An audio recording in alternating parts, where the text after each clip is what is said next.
first this evening, and I don't think I have ever... David, wait, David, come on up.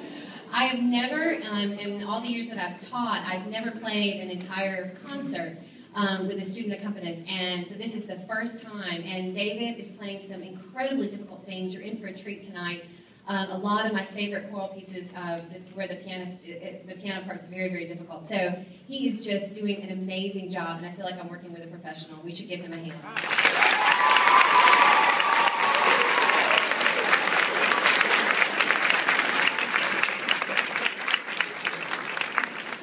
Another first tonight is Cain Henderson. He has written the next piece that we're going to do. And Susan and Sandra, y'all can come on out if you want. This is Cain. And Cain, come over here, Cain. All right, that's another one I'm going to embarrass. Cain doesn't get easily embarrassed.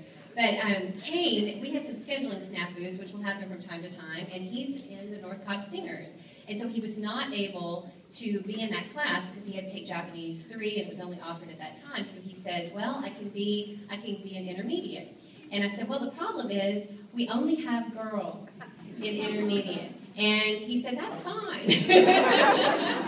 So he ended up coming into the class, and he learned all of their music. We've just become really close, this class, this semester, and he learned all of their music, taught sectional rehearsals, and then he said, you know what, I think I'd really like to write a piece for them. And I've never had a student follow through, and all the difficulties that come about when you're writing a choral piece, and he did it. He wrote the whole thing, and he wrote it with violin and clarinet.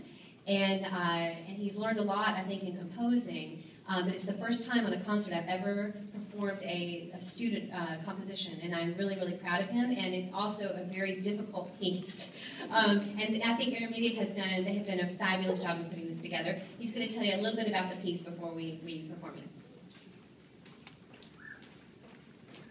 The piece that I composed was, it was the text Jabberwocky, written by Lewis Carroll, who wrote Alice in Wonderland.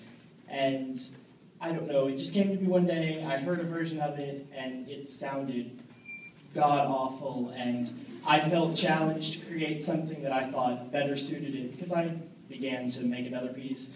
So the finished product tonight is just off of a whim, but what the poem actually is it sets up this scene of this very dreary landscape that are these people's homes. There's this man that says to his son, beware the Jabberwock my son, and sends him out on this quest. The boy goes and thinks things over, and he goes and slays the Jabberwock. He comes back with the Jabberwock's head, and the father is all happy, oh fragiste Kalukale, and then it ends by resetting the initial stanza, that very dreary landscape.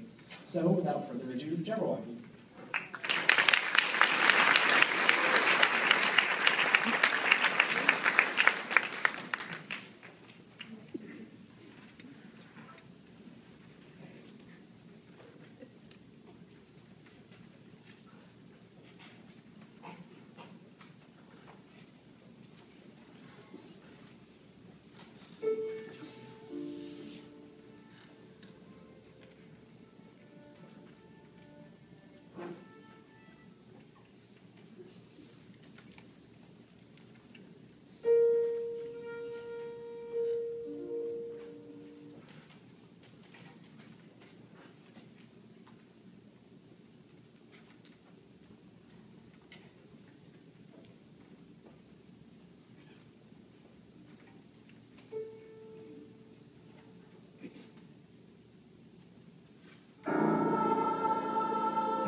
to bud and char, oh, through me